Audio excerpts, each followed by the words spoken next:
Hello friends, എല്ലാവർക്കും Kiran study സർക്കിളിന്റെ പുതിയൊരു വീഡിയോയിലേക്ക് സ്വാഗതം. നമ്മളൊരു കറണ്ട് അഫയേഴ്സിന്റെ സീരീസ് ചെയ്തുകൊണ്ടിരിക്കുന്നുണ്ട്. ആ സീരീസ് കണ്ട എല്ലാവർക്കും അറിയാം, ഇതൊരു സിലബസ് റിലേറ്റഡ് ആയിട്ടുള്ള കറണ്ട് അഫയേഴ്സ് ആയിരിക്കും. എന്ന് വെച്ച് കഴിഞ്ഞാൽ നമ്മൾ ലോകത്തുള്ള എല്ലാ കറണ്ട് അഫയേഴ്സും നമ്മൾ പഠിക്കില്ല, നമ്മൾ ചൂസ് ചെയ്തിട്ടാണ് പഠിക്കുക. അത് ചൂസ് ചെയ്യാൻ വേണ്ടി നമ്മൾ യൂസ് ചെയ്യാൻ പോകുന്നത് സിലബസ് ആണ്. അപ്പൊ സിലബസിൽ എന്തൊക്കെ പറഞ്ഞിട്ടുണ്ടോ അതുമായി ബന്ധപ്പെട്ടിട്ടുള്ള കറണ്ട് അഫയേഴ്സ് മാത്രമാണ് നമ്മൾ പഠിക്കുന്നത്. അപ്പൊ അതില് ഡ്രോയിങ് ടീച്ചർ 2025 എക്സാം നടന്നു കഴിഞ്ഞു. അപ്പൊ അതിൽ വന്നിട്ടുള്ള കറണ്ട് അഫയേഴ്സ് ആണ് നമ്മൾ ഡിസ്കസ് ചെയ്യാൻ വേണ്ടി പോകുന്നത്. ഓക്കെ, എന്റെ പേര് കിരൺ. നമ്മുടെ ടെലഗ്രാം ഗ്രൂപ്പിൽ ചെറിയൊരു മാറ്റമുണ്ട്. നേരത്തെ ഉണ്ടായിരുന്ന ഗ്രൂപ്പ് ഇപ്പൊ ഇല്ല, due to technical reasons. Okay, അതുകൊണ്ട് ആ ഗ്രൂപ്പ് റിട്രീവ് ചെയ്യാനും പറ്റിയിട്ടില്ല. So @Kiran PSC study circle എന്ന് പറഞ്ഞിട്ട് ഒരു ടെലഗ്രാം ഗ്രൂപ്പ് ഉണ്ട്. അതിൽ നിങ്ങൾക്ക് ജനറൽ PSCയുമായി ബന്ധപ്പെട്ടിട്ടുള്ള വിവരങ്ങളെല്ലാം ലഭിക്കുന്നതായിരിക്കും. ഓക്കെ, അതായത് ക്ലാസ്സസ് എല്ലാം ലഭിക്കുന്നതായിരിക്കും. @കിരൺ സ്റ്റഡി സർക്കിൾ ഡിഗ്രി എന്ന് പറഞ്ഞിട്ടൊരു ടെലഗ്രാം ഗ്രൂപ്പ് ഉണ്ട്. നിങ്ങൾ ഡിഗ്രി ലെവലിന് പ്രിപ്പയർ ചെയ്യുന്നവരാണെങ്കിൽ ആ ഗ്രൂപ്പിൽ ജോയിൻ ചെയ്യാവുന്നതാണ്. ഓക്കെ, ഇത്രയും കാര്യങ്ങളൊക്കെ ആണെങ്കിൽ നമുക്ക് കറണ്ട് അഫെയറിന്റെ കാര്യങ്ങളിലേക്ക് പോകാം. അപ്പോൾ നമ്മൾ ചെയ്യുന്ന സ്ട്രാറ്റജി എന്ന് പറയുന്നത് KPSM മെത്തേഡാണ്. എന്റെ പേര് കിരൺ ആയതുകൊണ്ട് കിരൺ PSC സ്റ്റഡി മെത്തേഡ് എന്നാണ് നമ്മൾ ഇതിനെ പറയാറുള്ളത്. Okay, Kerala PSC study method എന്ന് വിളിക്കാൻ പറ്റും. ഇതിനു വേണ്ടിയിട്ട് നമ്മൾ ചെയ്യാൻ പോകുന്ന കാര്യങ്ങൾ: ഒന്ന്, നമ്മുടെ കയ്യിൽ കറണ്ട് അഫയേഴ്സിന് ഒരു സെപ്പറേറ്റ് ബുക്ക് ഉണ്ടാവും. ഈ സെപ്പറേറ്റ് ബുക്കിൽ നമ്മൾ എല്ലാ കറണ്ട് അഫയേഴ്സും, അതായത് ഡെയിലി വരുന്ന തൊഴിൽ വാർത്ത, തൊഴിൽ വീതി, അല്ലെങ്കിൽ PSCയുടെ monthly bulletin, weekly current affair, weekly bulletin, അങ്ങനെ ഒന്നും എഴുതി വെക്കില്ല. ഓക്കെ, നമുക്ക് വേണ്ട കാര്യങ്ങൾ സിലബസുമായി ബന്ധപ്പെട്ടിട്ട് എന്തൊക്കെ വന്നിട്ടുണ്ടോ അത് മാത്രമേ നമ്മൾ ഇതിൽ എഴുതി വെക്കുള്ളൂ. ഇത് കണ്ടിന്യൂസ് ആയിട്ട് നമ്മൾ റെഗുലർലി ആയിട്ട് റിവൈസ് ചെയ്യും. എന്തുകൊണ്ടാന്ന് വെച്ച് കഴിഞ്ഞാൽ നമ്മുടെ PSC പഠന പരിപാടി എന്ന് പറഞ്ഞു കഴിഞ്ഞാൽ പഞ്ചവത്സര പദ്ധതിയല്ല. നമ്മുടെ PSC പഠന പരിപാടി എന്ന് പറയുന്നത് റോളിംഗ് പ്ലാൻ ആണ്. ഓക്കെ, റോളിംഗ് പ്ലാൻ എന്ന് വെച്ചാൽ ഓരോരോ വർഷമാണ് പ്ലാൻ ഉണ്ടാവുക. അതിൽ തന്നെ നമ്മൾ കുറച്ചതിന് ശേഷം KPSM മെത്തേഡ് പ്രകാരം നമ്മുടെ പ്ലാൻ എന്ന് പറഞ്ഞു കഴിഞ്ഞാൽ 6 മന്ത് പ്ലാൻ ആണ്. ആ 6 മന്ത്സിനുള്ളിൽ നിങ്ങൾക്ക് PSC കിട്ടണമെങ്കിൽ നിങ്ങൾക്ക് സിലബസ് മുഴുവൻ പഠിക്കാനുള്ള ടൈം ഉണ്ടാവില്ല. അതുകൊണ്ട് എക്സാമിന് സമയം കറണ്ട് അഫയേഴ്സ് വേണ്ടേ? അപ്പൊ കറണ്ട് അഫയേഴ്സിന് വേണ്ടിയിട്ട് നമ്മൾ ഈ ബുക്ക് ആയിരിക്കും എക്സാമിന്റെ ഒരു മന്ത് മുമ്പ് റിവൈസ് ചെയ്യാൻ വേണ്ടി പോകുന്നത്. സർ, PDF ആയി വെച്ചാൽ പോരെ, PPT വെച്ചാൽ പോരെ, എല്ലാം കൂടി ഒരു സ്ഥലത്ത് വെച്ചാൽ പോരെ എന്നൊക്കെ വിചാരിക്കുന്നവരുണ്ടാവും. ഓക്കെ അല്ലെ?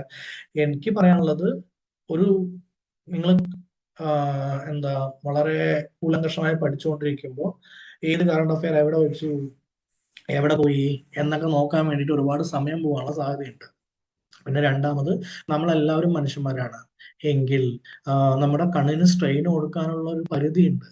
ഫുൾ ടൈം നമുക്ക് ലാപ്ടോപ്പും മൊബൈൽ ഫോണും നോക്കിയിരുന്നു കഴിഞ്ഞാൽ എന്താ പറയാ, അത്ര കണ്ടിന്യൂസ് ആയിട്ട് ഇത് എഫിഷ്യൻസി കിട്ടിയെന്ന് വരില്ല. എങ്കിൽ നമ്മൾ ഈ ബുക്ക് ആയിരിക്കും റിവൈസ് ചെയ്യാൻ വേണ്ടി പോവുക. ഓക്കെ, ഇതിന് മുമ്പത്തെ ക്ലാസ്സുകൾക്ക് വേണ്ടിയിട്ട് കറണ്ട് അഫെയർ പ്ലേലിസ്റ്റിൽ ഇതേ ചാനലിൽ, ഈ യൂട്യൂബ് ചാനലിലുണ്ട്, അത് ഞങ്ങൾക്ക് കാണാവുന്നതാണ്. ഐ തിങ്ക് അറൗണ്ട് ഒരു 12 വീഡിയോ ഉണ്ടാവാനുള്ള സാധ്യതയുണ്ട്. അത് നിങ്ങൾക്ക് എന്ത് ചെയ്യാവുന്നതാണ്, നോക്കാവുന്നതാണ്. ഇത്രയും കാര്യങ്ങളൊക്കെ അല്ലേ? അതെ.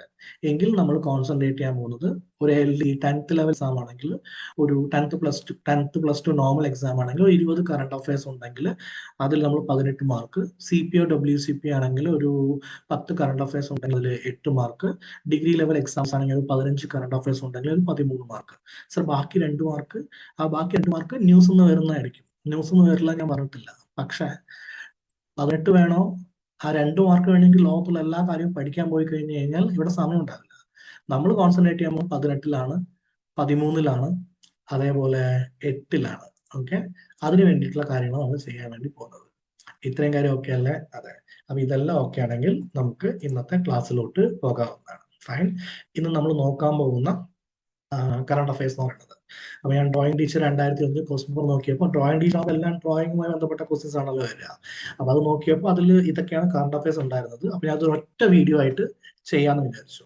സാധാരണഗതിയിലെല്ലാം ഡിഫറെന്റ് വീഡിയോ ആയിട്ടാണ് ചെയ്യാറുള്ളത്. നമുക്കൊരു 6 കറണ്ട് അഫയർ ക്വസ്റ്റ്യൻസ് ആണ് അതിൽ വന്നിട്ടുണ്ടായിരുന്നത്.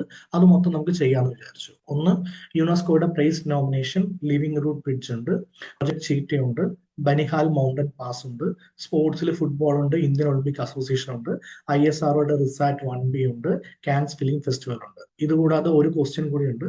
ആ ക്വസ്റ്റ്യൻ വന്നിരിക്കുന്നത് ബഹിരാകാശ യാത്ര നടത്തിയിട്ടുണ്ടായിരുന്ന എന്താ പറയാ ഇന്ത്യനെ കുറിച്ചാണ്, ശുഭാംശു ശുക്ലയെ കുറിച്ചാണ്. അതിനെക്കുറിച്ച് നമ്മൾ ഓൾറെഡി ഒരു വീഡിയോ ഡീറ്റെയിൽഡി ചെയ്തത് കൊണ്ട് ഓക്കെ, നമ്മളതിൽ ജസ്റ്റ് ക്വസ്റ്റ്യൻ മാത്രമേ ഉൾപ്പെടുത്തിയിട്ടുള്ളൂ. ബാക്കിയെല്ലാം ഓക്കെ ആണല്ലോ? അതെ. അപ്പൊ നമുക്ക് ഓരോരോ ടോപ്പിക്കായി നോക്കാം. Okay, first question. വൃക്ഷങ്ങളുടെ വേരുകൾ ചേർന്ന് നിർമ്മിച്ചിരിക്കുന്ന പാലം, റൂട്ട് ബ്രിഡ്ജ്, കാണപ്പെടുന്ന ഇന്ത്യൻ സംസ്ഥാനം ഏതെന്നാണ് ചോദ്യമുള്ളത്. Okay, A Sikkim, B Meghalaya, C Mizoram, D Tripura. ഇതിന്റെ ആൻസർ ആയിട്ട് വരുന്നത് ഓപ്ഷൻ ബി ആണ്, അതായത് മേഘാലയ ആണ് വരുന്നത്. അപ്പൊ നമ്മൾ ഇന്ന് ആദ്യം ഡിസ്കസ് ചെയ്യാൻ പോകുന്ന ഭാഗം എന്ന് പറയുന്നത് റൂട്ട് ബ്രിഡ്ജിനെ കുറിച്ചാണ്. പേരിന്ന് തന്നെ നിങ്ങൾക്ക് മനസ്സിലായി ഓക്കെ എന്താണ്, ലിവിംഗ് റൂട്ട് ബ്രിഡ്ജ് ആണ്. അതിലോട്ട് പോകുന്നതിന് മുമ്പ് ഇത് എവിടെ നിന്നുള്ള കറണ്ട് അഫെയറാ, നിങ്ങൾ വേൾഡ് ഹിസ്റ്ററി എടുക്കുക. വേൾഡ് ഹിസ്റ്ററിയിൽ അവിടെ കണ്ടോ ഐക്യരാഷ്ട്ര സംഘടന, മറ്റ് അന്താരാഷ്ട്ര സംഘടന എന്നുള്ള ഒരു ഭാഗം കണ്ടു. അപ്പൊ UNESCO, UN, UNDP, UNEP, WHO എന്നൊക്കെ പറഞ്ഞ സംഘടനകളില്ലേ? ഈ സംഘടനകൾ പുതുതായിട്ട് എന്തെങ്കിലുമൊക്കെ ചെയ്യുന്നുണ്ടെങ്കിലും ഇന്ത്യയുമായി ബന്ധപ്പെട്ടതാണെങ്കിലും അത് മുഴുവൻ നമുക്ക് കറണ്ട് അഫയേഴ്സ് അല്ലേ? ഓക്കെ അല്ലേ? അതാണ് നമ്മൾ എഴുതി വെക്കാൻ വേണ്ടി പോകുന്നത്. ഇത്രയും കാര്യം ഓക്കെ ആണല്ലോ? ഓക്കെ. അപ്പൊ എങ്കിൽ ലിവിംഗ് റൂട്ട് ബ്രിഡ്ജ് ഒന്നുമില്ല സുഹൃത്തുക്കളെ. ഓക്കെ, ഒരു മരമുണ്ട്, ആ മരത്തിന്റെ വേരുണ്ട്, ഒരുപാട് മരങ്ങളുടെ വേരുകൾ കൂടി ചേർന്നിട്ട് ഒരു ബ്രിഡ്ജ് പോലെ, ഒരു പാലം പോലെ ആയിട്ടുണ്ട്. ഈ പാലത്തിലൂടെ നമുക്ക് എന്ത് ചെയ്യാൻ പറ്റും, അങ്ങോട്ടും ഇങ്ങോട്ടും പോയി നടക്കാൻ പറ്റും. ഇതിനെ ഒരു പ്രത്യേക എന്താ പറയാ പൗരാണിക കേന്ദ്രമായിട്ട്, അല്ലെങ്കിൽ എന്താണ് ആക്ച്വലി ഒരു ലിവിങ് സൈറ്റ് ആയിട്ട്, വളരെ ഇമ്പോർട്ടന്റ് ആയിട്ടുള്ള ഹെറിറ്റേജ് സൈറ്റ് ആയിട്ട് പ്രഖ്യാപിക്കണം എന്ന് നമ്മൾ നോമിനേറ്റ് ചെയ്തിട്ടുണ്ട്. ഓക്കെ, അപ്പൊ ഞാൻ പറയാൻ പോകുന്ന കാര്യം നോമിനേഷനെ ചെയ്തിട്ടുള്ളൂ. നമുക്ക് ഇതുവരെ ഇതിന്റെ അപ്രൂവൽ ഒന്നും യുനെസ്കോന്ന് വന്നിട്ടില്ല. അപ്പൊ അപ്രൂവൽ വരുമ്പോൾ നമ്മൾ ഇതിൽ ആഡ് ചെയ്യാൻ പോകുന്ന ഇത്രയേ ഉള്ളൂ. യുനെസ്കോ നമ്മൾ എന്ത് ചെയ്തു, ഇന്ന ദിവസം അപ്രൂവ് ചെയ്തു. ബാക്കി എല്ലാം ഈ ഡീറ്റെയിലിൽ ഉണ്ടാവും. ഇത്രയും കാര്യം ഓക്കെ അല്ലേ? അതെ. ഓക്കെ, അപ്പൊ മേഘാലയയില് ഒരു ലിവിംഗ് റൂട്ട് ബ്രിഡ്ജ് ഉണ്ട്. Wild life institute of India എന്ന് പറഞ്ഞിട്ട് ഒരു ഓർഗനൈസേഷൻ ഉണ്ട്. The safeguarding and management of cultural landscape എന്ന് പറഞ്ഞിട്ട് ഒരു ഇൻസ്റ്റിറ്റ്യൂട്ട് ഉണ്ട്. അപ്പൊ wildlife institute of India എന്ന് വെച്ചാൽ എന്താ? Wild life institute of India എന്ന് പറയുന്നത് ഓക്കെ യുനെസ്കോയുടെ ഈ പൈതൃക കേന്ദ്രങ്ങളെ കുറിച്ച് ഇന്ത്യയുടെ ഭാഗത്തു നിന്ന് ഒക്കെ പഠിക്കാനും അത് മാനേജ് ചെയ്യാൻ വേണ്ടിയിട്ടുള്ള ഒരു ഓർഗനൈസേഷൻ ആണ്. ഇത് നമ്മുടെ ഗവൺമെന്റിന്റെ ഒരു ഓർഗനൈസേഷൻ ആണ്. അപ്പൊ wildlife institute of India ഇത് എങ്ങനെയാണ് ചെയ്യുക, എങ്ങനെയാണ് ചെയ്യുന്നത് വെച്ച് കഴിഞ്ഞാൽ, യുനെസ്കോ എന്ന് പറഞ്ഞാൽ എന്താ, യുണൈറ്റഡ് നേഷൻസ് എഡ്യൂക്കേഷൻ, ഓക്കെ, പിന്നെന്താണ് science, okay, scientific education organisation. Okay അല്ലേ? അപ്പോ സെക്കൻഡ് ഞാൻ എന്തോ വിട്ടിട്ടുണ്ടോ നോക്കട്ടെ. UNESCO, okay, UNESCO, cultural organisation, sorry. Okay, അപ്പൊ scientific education and cultural organisation അതല്ലേ? അപ്പൊ അതിൽ കൾച്ചറുമായി ബന്ധപ്പെട്ടിട്ടുള്ള ഒരു സംഭവം അല്ലേ ഇവിടെ വരുന്നത്. അപ്പൊ ഈ ഓരോ രാജ്യത്ത് പോയിട്ടും കൾച്ചറൽ എന്തെങ്കിലും ഉണ്ടോ, കൾച്ചറൽ എന്തെങ്കിലും ഉണ്ടോ എന്ന് അവർക്ക് എല്ലാ രാജ്യത്തും പോയി ചോദിക്കാൻ പറ്റുമോ? ഇല്ല.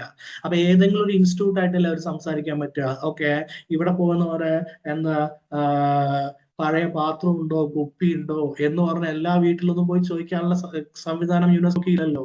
ഹിസ്റ്റോറിക്കൽ സംഭവം അല്ലേ? അപ്പൊ യുനെസ്കോ ഓരോ രാജ്യമായിട്ടും അതാത് എന്തുണ്ടാവും, ഹിസ്റ്റോറിക്കൽ ഓർഗനൈസേഷൻ ഉണ്ടാവും. അവരുമായിട്ട് എന്ത് ചെയ്യുക, കോർഡിനേറ്റ് ചെയ്യാം. അപ്പൊ നമുക്ക് എന്തെങ്കിലുമൊക്കെ വൈൽഡ് ലൈഫുമായിട്ട് എന്തെങ്കിലും ഹിസ്റ്റോറിക്കൽ ആയിട്ടോ അല്ലെങ്കിൽ കൾച്ചറൽ ആയിട്ടോ ഇമ്പോർട്ടന്റ് ആയിട്ടോ എന്തെങ്കിലും ഇന്ത്യയിൽ ഉണ്ടെങ്കിൽ അത് കോർഡിനേറ്റ് ചെയ്യാൻ വേണ്ടിയിട്ട് ഇന്ത്യയിൽ ഒരു ഇൻസ്റ്റിറ്റ്യൂട്ട് ഉണ്ട്.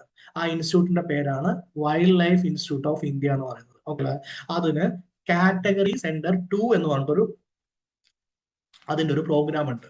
ഈ കാറ്റഗറി സെന്റർ 2 എന്ന് പറയുന്ന ഈ പ്രോഗ്രാമിലൂടെയാണ് ഇന്ത്യയിൽ വൈൽഡ് ലൈഫ് നമ്മൾ എന്ത് ചെയ്യുന്നത്, ആക്ച്വലി പൈതൃക പരിപാലനം നടത്തുന്നു, വൈൽഡ് ലൈഫിനെ പ്രൊട്ടക്ട് ചെയ്യാൻ വേണ്ടിയിട്ടുള്ള കാര്യങ്ങൾ നോക്കുന്നു. ഓക്കെ, അവിടെ ടൂറിസം വികസിപ്പിക്കാനുള്ള കാര്യങ്ങൾ നോക്കുന്നു. അവ സംരക്ഷണം ചെയ്യാനും മാനേജ്മെന്റ് ചെയ്യാനും യുനെസ്കോയുമായിട്ട് നേരിട്ട് ഇന്ത്യയുമായി ബന്ധപ്പെടാനുള്ള ഒരു ഇൻസ്റ്റിറ്റ്യൂട്ടിന്റെ പേരാണ് wildlife institute of India എന്ന് പറയുന്നത്. ഇത്രയും കാര്യം ഓക്കെ അല്ലേ? എങ്കിൽ ഇത് വൈൽഡ് ലൈഫുമായി ബന്ധപ്പെട്ട ഒരു സംഭവം. ഈ കാട്ടിലല്ലേ ഈ ഒരു റൂട്ട് ബ്രിഡ്ജ് ഉണ്ടായിരുന്നത്. ലിവിംഗ് റൂട്ട് ബ്രിഡ്ജ് എന്ന അർത്ഥം എന്താ, അത് ജീവിക്കുന്നു, അതായത് സസ്യങ്ങൾ ജീവിക്കുന്നുണ്ടല്ലോ, അങ്ങനെ ഒരു റൂട്ട് ബ്രിഡ്ജ് അല്ലേ അവിടെ ഉള്ളത്.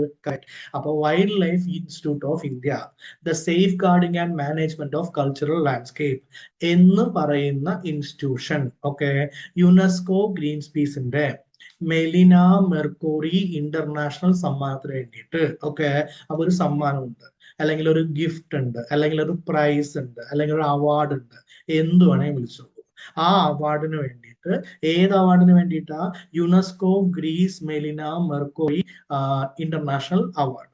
ഇതിനു വേണ്ടിയിട്ട് മേഘാലയയിലെ ലിവിംഗ് റൂട്ട്സ് എന്ത് ചെയ്തു? നോമിനേറ്റ് ചെയ്തു. അപ്പൊ എന്റെ ചോദ്യം ഒന്നുകൂടി, ആരെ നോമിനേറ്റ് ചെയ്തത്? Wildlife institute of India. എന്താണ് wildlife institute of India? യുനെസ്കോയുടെ എൻവയോൺമെന്റുമായി ബന്ധപ്പെട്ട കാര്യങ്ങളും ലോക പൈതൃക സ്ഥലങ്ങളും എൻവയോൺമെന്റിന്റെ പശ്ചാത്തലത്തിൽ, വൈൽഡ് ലൈഫിന്റെ പശ്ചാത്തലത്തിൽ ഇന്ത്യയിൽ മാനേജ് ചെയ്യുന്ന ഇൻസ്റ്റിറ്റ്യൂട്ട് ആണ് എന്ത്? Wild life institute of India. ഇത് ഇന്ത്യൻ ഗവൺമെന്റ് ഒരു ഇൻസ്റ്റിറ്റ്യൂട്ട് ആണ്. ഇവരെങ്ങനെയാ മാനേജ് ചെയ്യുന്നത്? Wild life institute of India C2C, അതായത് കാറ്റഗറീസ് 2 സെന്റർ പ്രകാരമാണ് ഇവർ മാനേജ് ചെയ്യുന്നത്. ഓക്കെ അല്ലേ? ഇത്രയും കാര്യമൊക്കെയാണല്ലോ. അതെ. അപ്പോ കാറ്റഗറി സെന്റർ, ലോക പൈതൃക കേന്ദ്രം എന്താന്ന് ചോദിച്ചു കഴിഞ്ഞാൽ ഏഷ്യ പസഫിക് മേഖലയ്ക്കുള്ള ഒരു പരിശീലനം. അതായത് ഫോർ എക്സാമ്പിൾ, ഇപ്പൊ നിങ്ങൾക്ക് എല്ലാവർക്കും ലോക പൈതൃക കേന്ദ്രങ്ങൾ ഏതൊക്കെയാണെന്ന് അറിയാവോ? നിങ്ങൾക്ക് അറിയായിരിക്കും. കാരണം എന്താ? PSC പഠിക്കുന്നതുകൊണ്ട്. എല്ലാവർക്കും അറിയാവോ? ഇല്ല. ഇനി ഏതിനൊക്കെയാണ് ലോക പൈതൃക കേന്ദ്രം ആക്കേണ്ടതെന്നുള്ളതിനെ കുറിച്ച് നിങ്ങൾക്ക് ഡീറ്റെയിൽ ആയിട്ട് അറിയാവോ? ഇല്ല. കാരണം അതിന്റെ എല്ലാ ഡീറ്റെയിൽസും അറിയില്ലല്ലോ. അപ്പോൾ ഇതിൽ വർക്ക് ചെയ്യുന്ന ആളുകൾക്ക് പോലും അത് അറിഞ്ഞു എന്ന് വരില്ല. കാരണം ഗവൺമെന്റിന്റെ എംപ്ലോയ്മെന്റിൽ ഇരിക്കുന്ന ആളുകൾക്ക് പോലും ഇതെല്ലാം അറിഞ്ഞു എന്ന് വരില്ല. നാളെ നിങ്ങൾ ഗവൺമെന്റ് എംപ്ലോയി ആകാൻ പോകുന്ന ആളുകളല്ലേ. അപ്പൊ ഇങ്ങനെ ഒരു സിറ്റുവേഷൻ വരുന്നുണ്ടെങ്കിൽ നിങ്ങൾക്ക് ട്രെയിനിങ് വേണ്ടേ? നിങ്ങൾ എൻവയോൺമെന്റുമായി ബന്ധപ്പെട്ട, അല്ലെങ്കിൽ എന്താ പ്രകൃതിയുമായി ബന്ധപ്പെട്ട, അല്ലെങ്കിൽ വൈൽഡ് ലൈഫുമായി ബന്ധപ്പെട്ട ബീറ്റ് ഫോറസ്റ്റ് ഓഫീസർ, അങ്ങനെയൊക്കെയുള്ള ഏതെങ്കിലുമൊക്കെ ജോലിയിലാണെന്ന് വിചാരിക്കും. എങ്കിൽ നിങ്ങൾക്ക് എൻവയോൺമെന്റിനെ കുറിച്ചും ഇതിനെക്കുറിച്ചുമുള്ള ട്രെയിനിങ്സ് ഒക്കെ തരണ്ടേ? അത് തരാൻ വേണ്ടിയിട്ട് ഉള്ള ഒരു സെന്ററിന്റെ പേരാണ് ലോക പൈതൃക കേന്ദ്രം, അതായത് കാറ്റഗറി 2 സെന്റർ. ഇത്രയും കാര്യം ഒക്കെ ആണല്ലോ. അതെ. ഓക്കെ, എങ്കിൽ ഈ wild life institute of India എന്ന് പറയുന്നത് ഏത് മന്ത്രാലയത്തിന് കീഴിലാണ്? പരിസ്ഥിതി, വനം, കാലാവസ്ഥാ വ്യതിയാന മന്ത്രാലയം. MOEFCC എന്ന് വെച്ചാൽ മിനിസ്ട്രി ഓഫ് എൻവയോൺമെന്റൽ, ഫോറസ്റ്റ് ആൻഡ് ക്ലൈമറ്റ് ചേഞ്ച്. അങ്ങനെ കൊണ്ട് നമുക്ക് മന്ത്രാലയമുണ്ട്. ആ മന്ത്രാലയത്തിന് കീഴിലുള്ള ഇൻസ്റ്റിറ്റ്യൂട്ടിന്റെ പേരാണ് wildlife institute of India എന്ന് പറയുന്നത്. ഇത്രയും കാര്യം ഒക്കെ അല്ലേ? അപ്പൊ എവിടെയാണ് ലിവിംഗ് റൂട്ട്സ് ബ്രിഡ്ജ് ഉള്ളത്? സാർ ഞങ്ങൾക്ക് അറിയാം, മേഘാലയയിൽ എവിടെ? ഖാസി ജയന്തിയ കുന്ന്. ജോഗ്രഫി പഠിച്ചിട്ടുള്ള എല്ലാവർക്കും അറിയാം, ഖാരോ ഖാസി ജയന്തിയ എന്ന് പറഞ്ഞിട്ടൊരു കുന്നുണ്ട്. ഇതാണ് ഖാസി ജയന്തിയ കുന്ന്. എത്ര സുന്ദരമാണല്ലോ കാണാൻ, എത്ര മനോഹരമായ സ്ഥലങ്ങൾ. അതെ. നിങ്ങള് ജോലിയൊക്കെ കിട്ടിയിട്ട് നോർത്ത് ഈസ്റ്റിലൊക്കെ പോവുകയാണെങ്കിൽ വളരെ മനോഹരമായിട്ടുള്ള സ്ഥലങ്ങൾ നിങ്ങൾക്ക് എന്ത് ചെയ്യാൻ പറ്റും? കാണാൻ പറ്റും.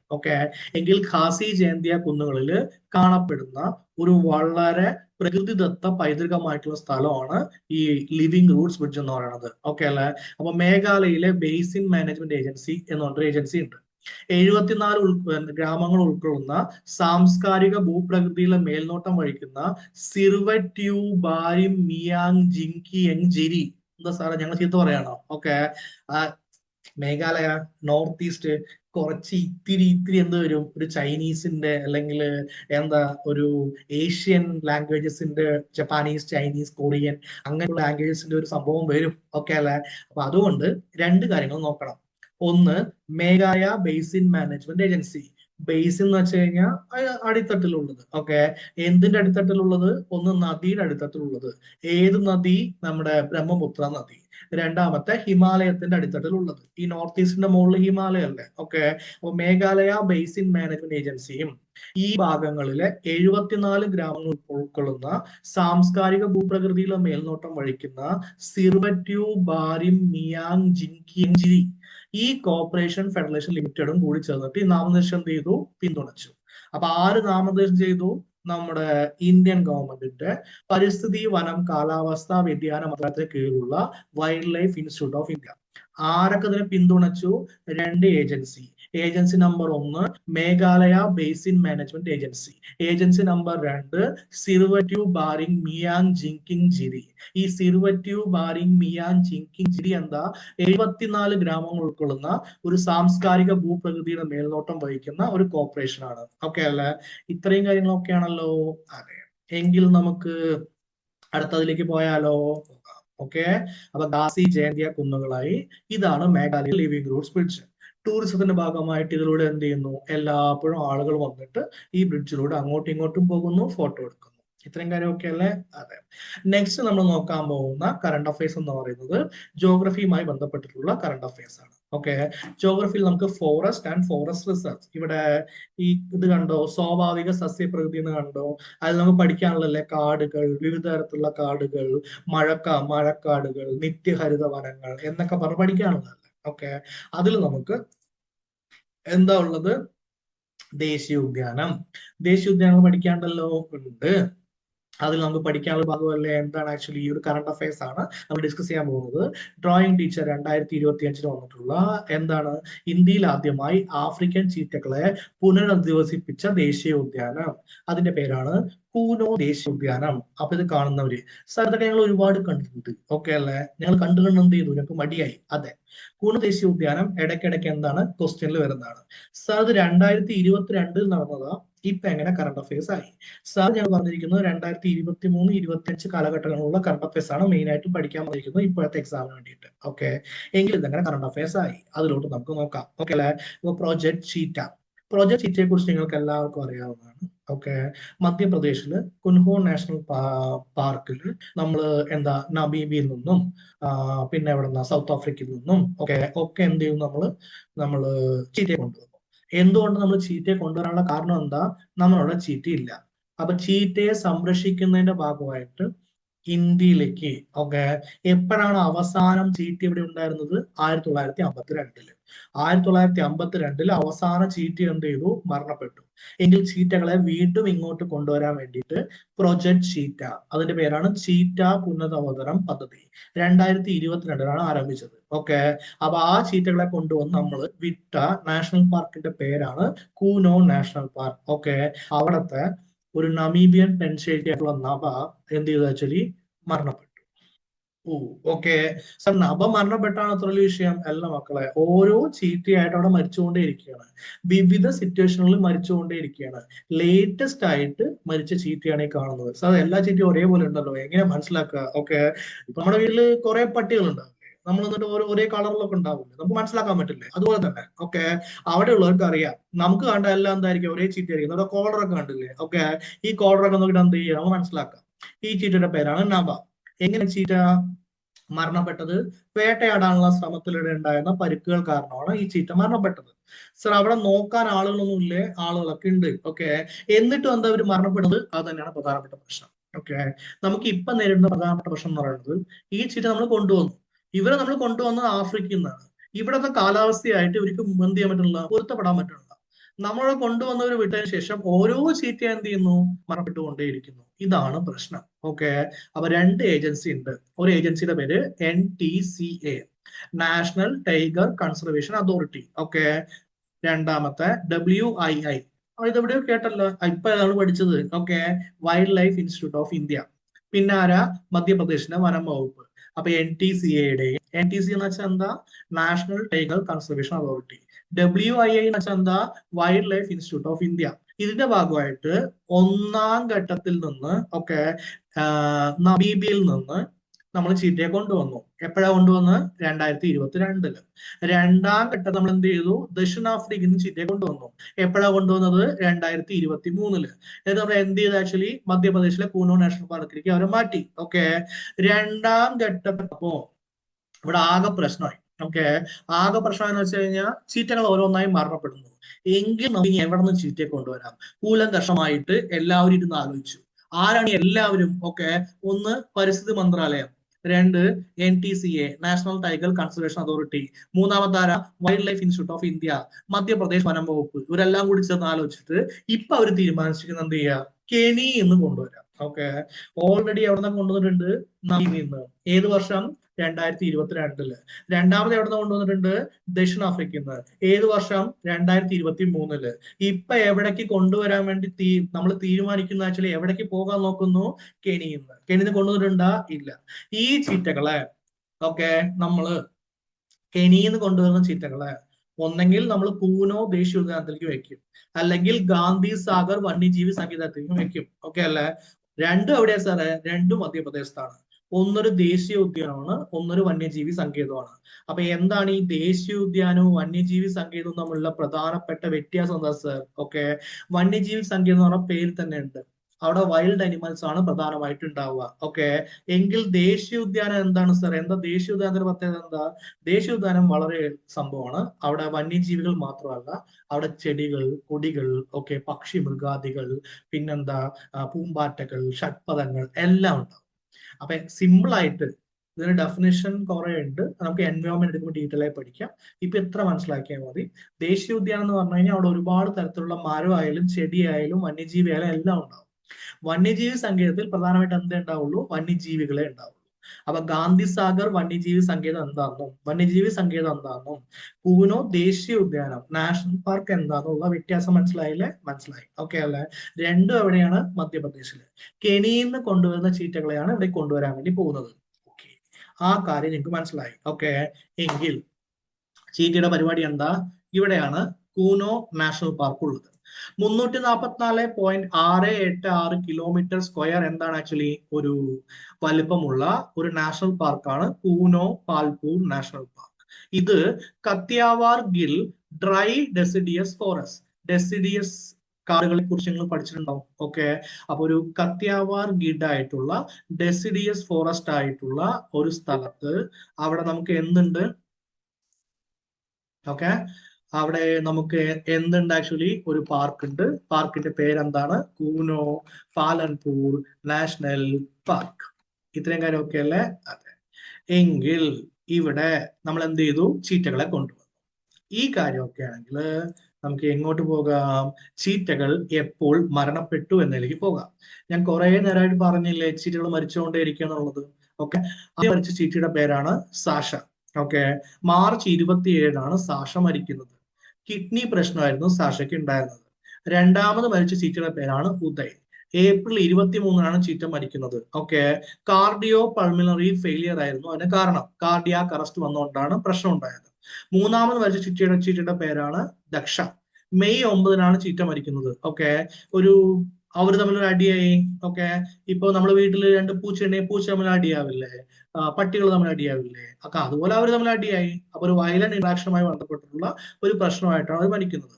മെയ് 23 ചെറിയ 3 ചീറ്റ കുട്ടികൾ ഉണ്ടായിട്ടുണ്ടായിരുന്നു. ജ്വാല എന്ന് പറയുന്ന ഒരു ചീറ്റയ്ക്കായിരുന്നു ഈ ചീറ്റ കുട്ടികൾ ഉണ്ടായിരുന്നത്. ഓക്കെ, അവർക്ക് ഇവിടുത്തെ വെതർ പറ്റിയില്ല. അപ്പൊ വെതർ കാരണം എന്ത് ചെയ്തു? അവർ മരണപ്പെട്ടു. അപ്പൊ എന്റെ ചോദ്യം, ഇതുവരെ മരിച്ചിട്ടുള്ള ചീറ്റകളുടെ പേരെന്തൊക്കെയാ? 1 സാഷ, 2 ഉദയ്, 3 ദക്ഷ. ഓക്കെ, ജോളയാണോ മരിച്ചത്? അല്ല, ജോളയുടെ 3 ചെറിയ കുട്ടികളാണ് മരിച്ചിട്ടുണ്ടായിരുന്നത്. ഓക്കെ, ഏറ്റവും ലാസ്റ്റ് ഇപ്പൊ 2025 ലാസ്റ്റ് മരിച്ച ചീറ്റയുടെ പേരെന്താ?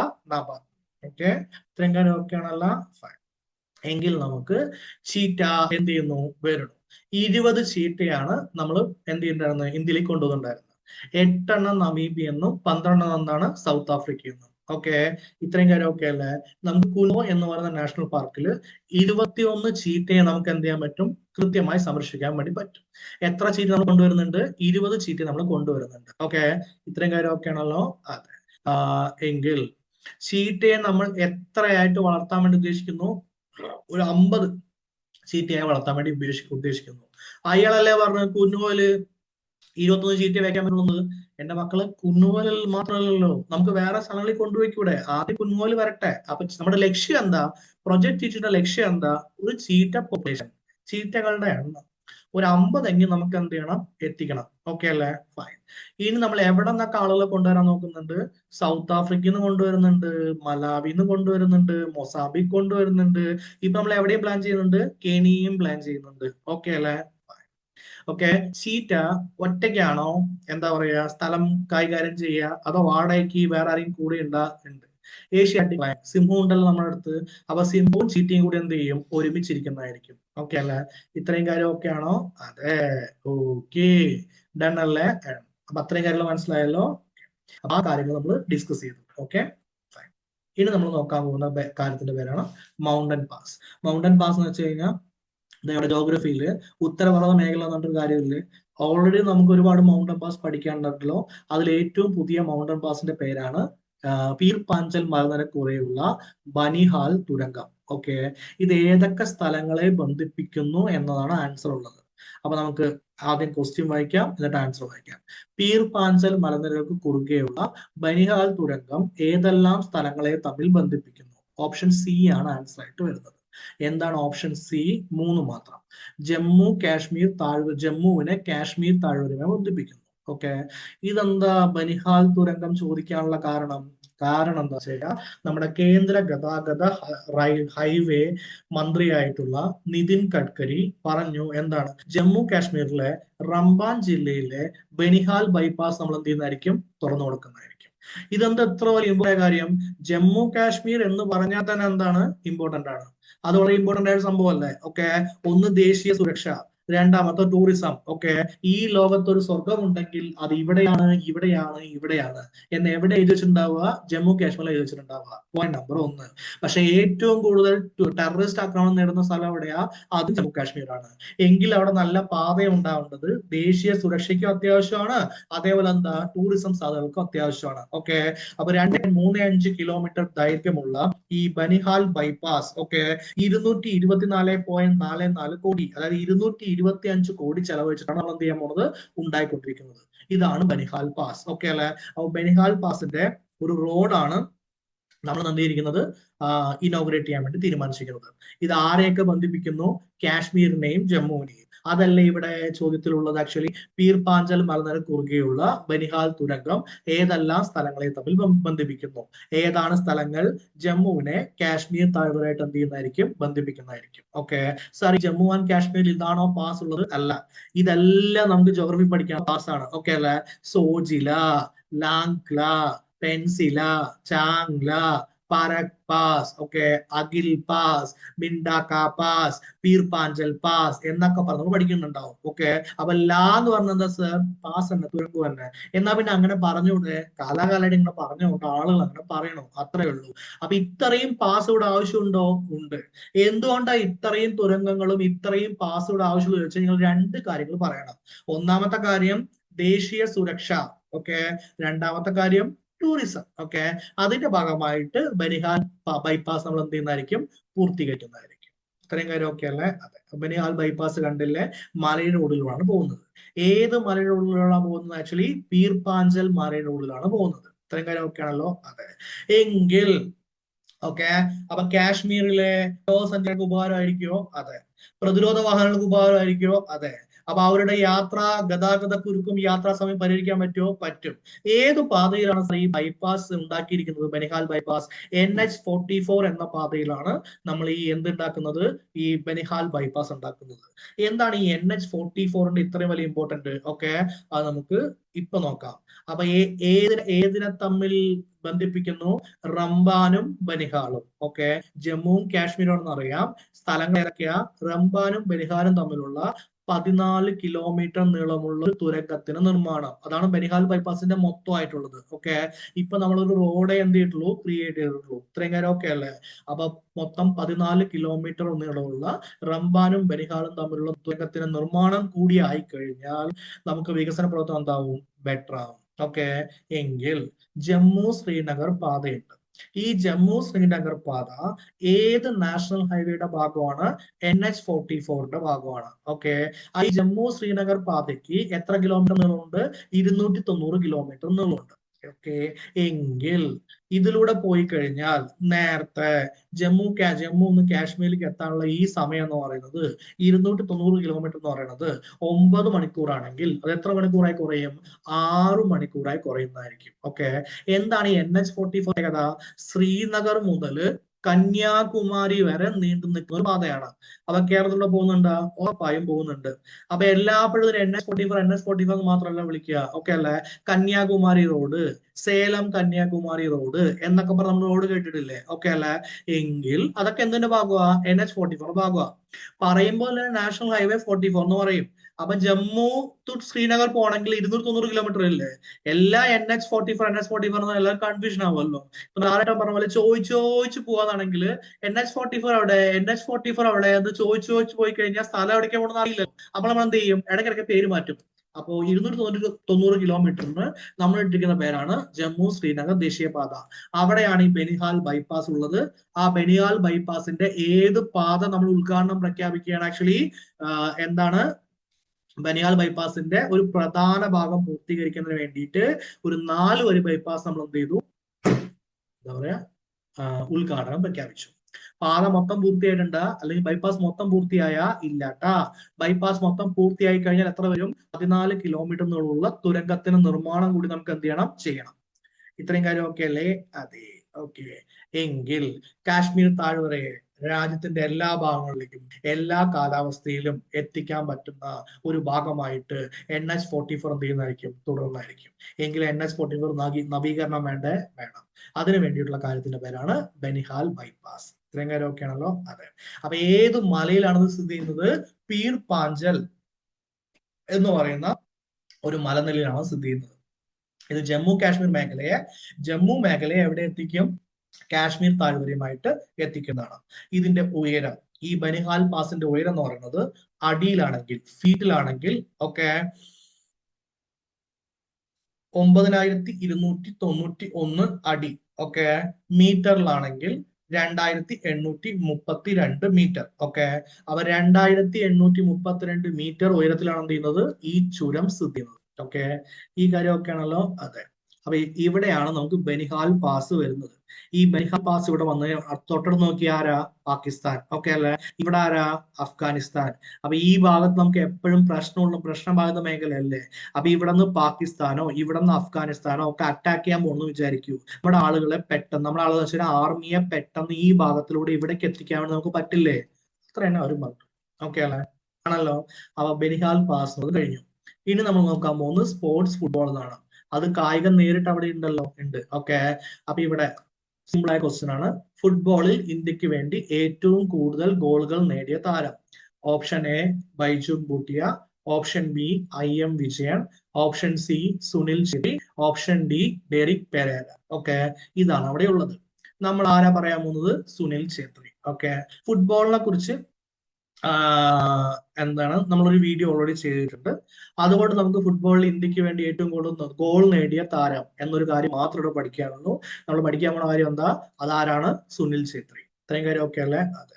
അപ്പൊ ഫിസിക്സിൽ സാറ്റലൈറ്റ് ഇവിടെ കണ്ട. ഓക്കെ. എവിടെ? ഉപഗ്രഹങ്ങൾ, അഭികേന്ദ്രബലം അപകേന്ദ്രബലം കഴിഞ്ഞിട്ട് ഉപഗ്രഹങ്ങൾ എന്ന് പറഞ്ഞാൽ കണ്ടില്ലേ? ഓക്കെ.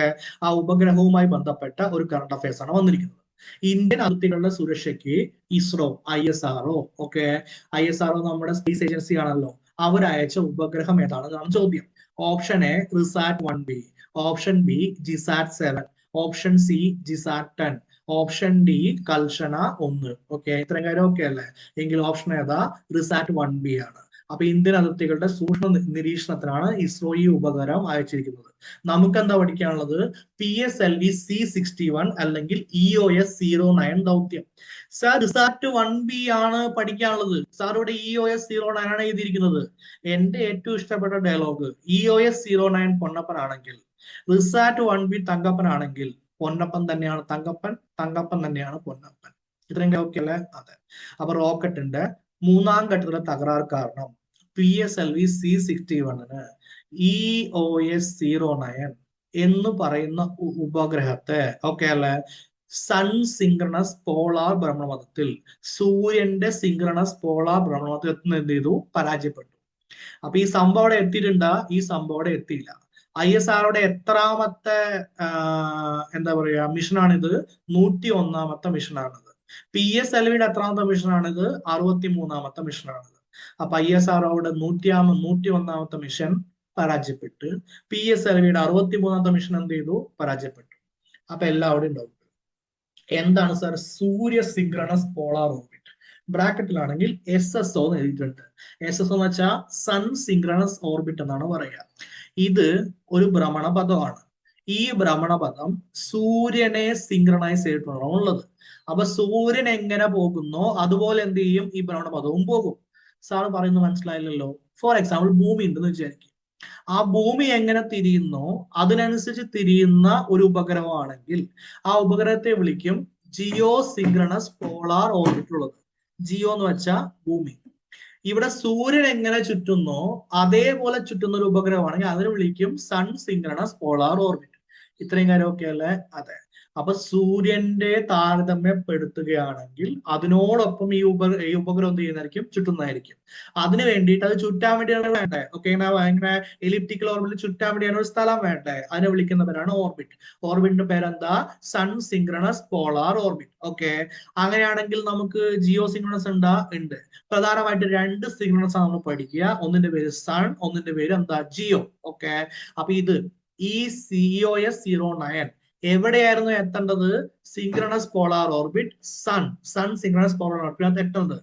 ഇവിടുന്ന് പുറപ്പെട്ടു, നമ്മൾ യാത്ര തുടങ്ങി, പക്ഷെ എത്തേണ്ട സ്ഥലത്ത് എത്തിയില്ല.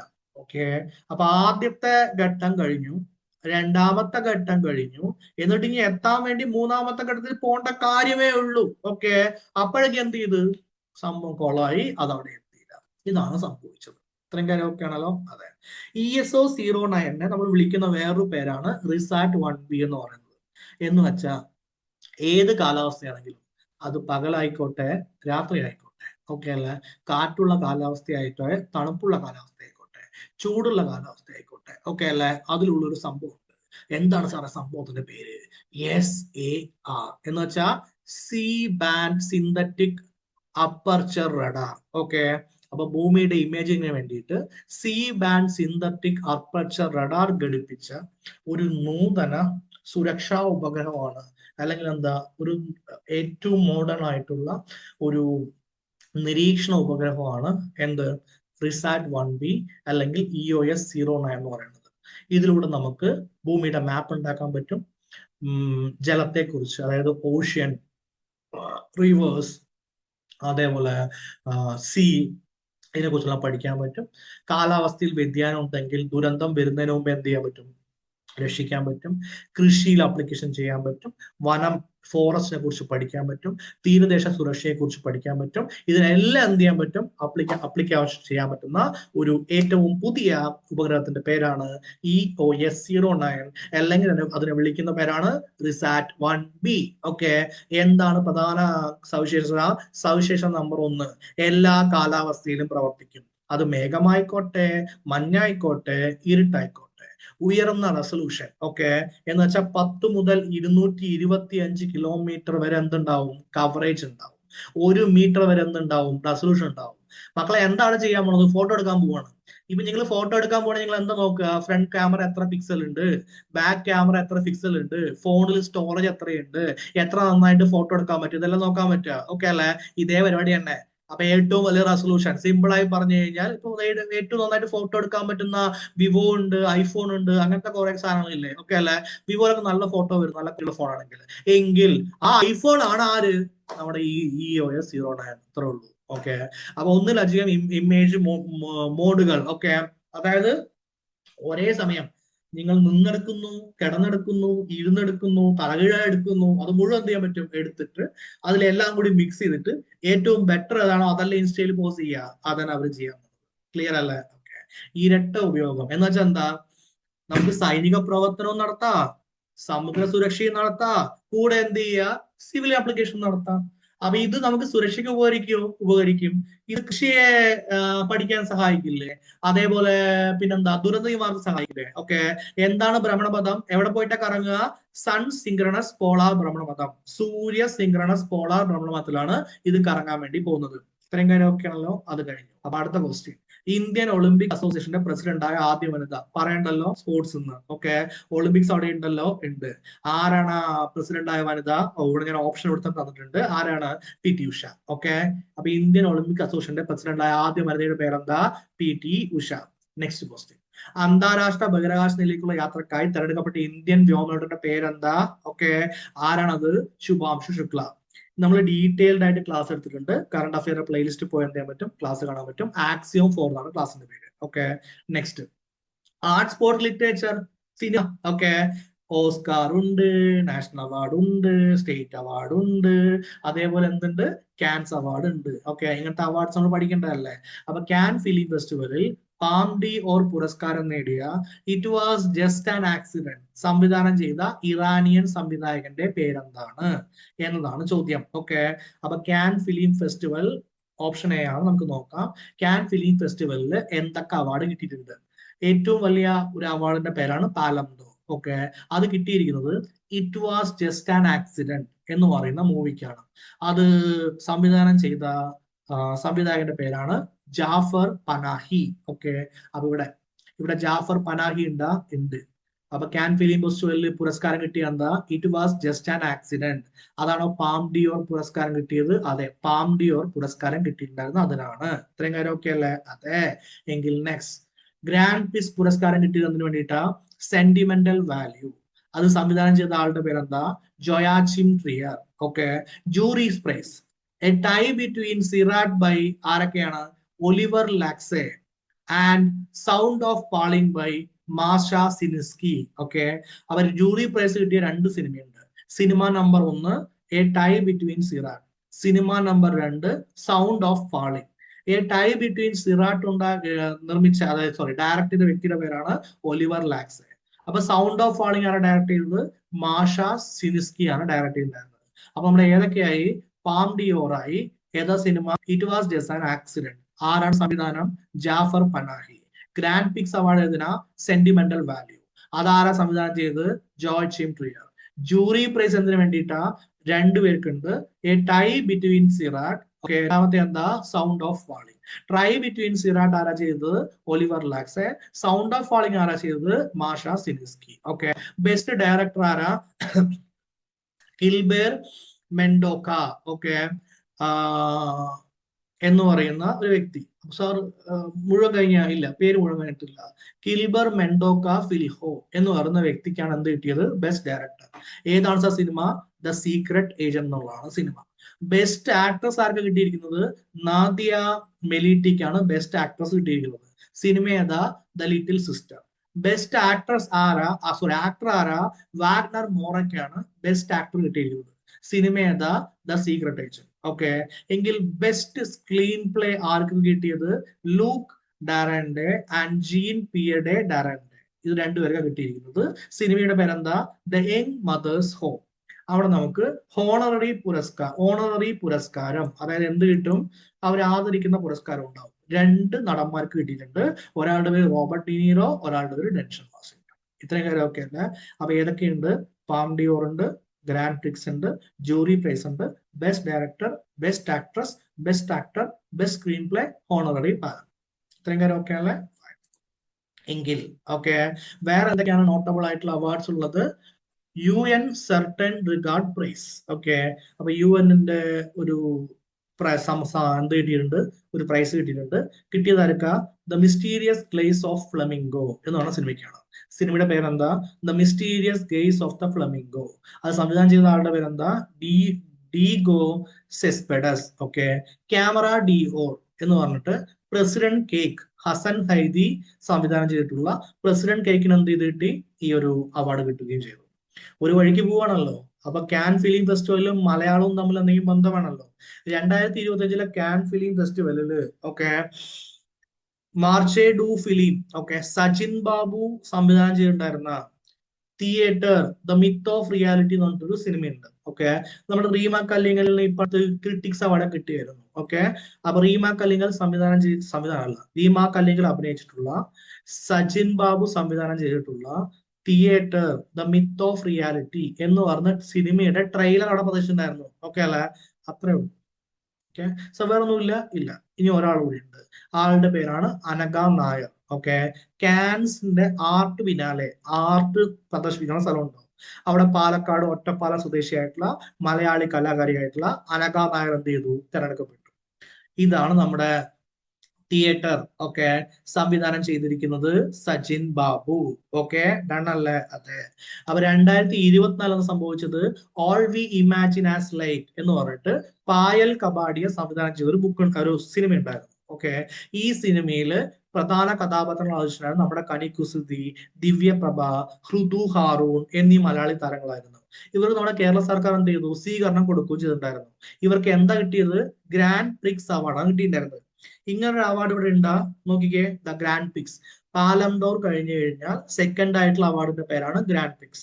ഈ വർഷം കിട്ടിയിരിക്കുന്നത് സെന്റിമെന്റൽ വാല്യൂ ആണ് 2025. ഓക്കെ, 2024 കിട്ടിയിരിക്കുന്ന ആർക്കാണ്? All we imagine as light എന്നാണ് കിട്ടിയിരിക്കുന്നത്. ഓക്കെ, ഇതാണ് all we imagine as light. ഇവിടെ കാണുന്ന ഈ നടിയുടെ പേരാണ് എന്ത്? കനി കുസൃതി. ഇത്രയും കാര്യം ഓക്കെ അല്ലേ? എങ്കിൽ ഇതാണ് നമ്മുടെ ക്ലാസ്സിൽ ചെയ്യുന്നത്. ഇങ്ങനെയുള്ള കറണ്ട് അഫയേഴ്സ് മാത്രമേ നമ്മൾ നോക്കുകയുള്ളൂ. ഓക്കെ, അല്ലാതെ ലോകത്തുള്ള എല്ലാ കറണ്ട് അഫയേഴ്സ് നോക്കാനുള്ള സമയം നമ്മൾക്ക് ഇല്ല. സിലബസ് ഉണ്ടോ? ഉണ്ട്. അപ്ഡേറ്റ് ചെയ്യണോ? അപ്ഡേറ്റ് ചെയ്യും. ഓക്കെ അല്ലെ? ആ കറണ്ട് അഫയേഴ്സ് മാത്രം നോക്കുള്ളൂ. ഇതിന്റെ ഒരു സീരീസ് നമ്മൾ ചെയ്തുകൊണ്ടിരിക്കുന്നത്. ഓക്കെ, ഈ സീരീസിന്റെ അവസാനം നിങ്ങൾക്ക് 2026 വരുമ്പോഴേക്ക് ഒരു കറണ്ട് അഫെയർ നോക്കാതെ ഇതിലുള്ള ഭാഗം മാത്രം നോക്കിയിട്ട് പോയി കഴിഞ്ഞ് കഴിഞ്ഞാൽ ഒരു 18 മാർക്ക് കിട്ടുന്ന ഉള്ള പ്രോഗ്രാമാണ് നമ്മൾ ചെയ്തുകൊണ്ടിരിക്കുന്നത്. ഇത്രയും കാര്യം ഓക്കെ അല്ലേ? ഓക്കെ, എങ്കിൽ Telegram groups @Kiran PSC study circle, Telegram ഡിഗ്രിക്കാണെങ്കിൽ കിരൺ സ്റ്റഡി സർക്കിൾ ഡിഗ്രി. ഇത്രയും കാര്യങ്ങൾ ഒക്കെ ആയിക്കൊണ്ട് ഇതേപോലെ ക്ലാസ്സിൽ വീണ്ടും കാണുന്നവരെ tata, bye bye, take care.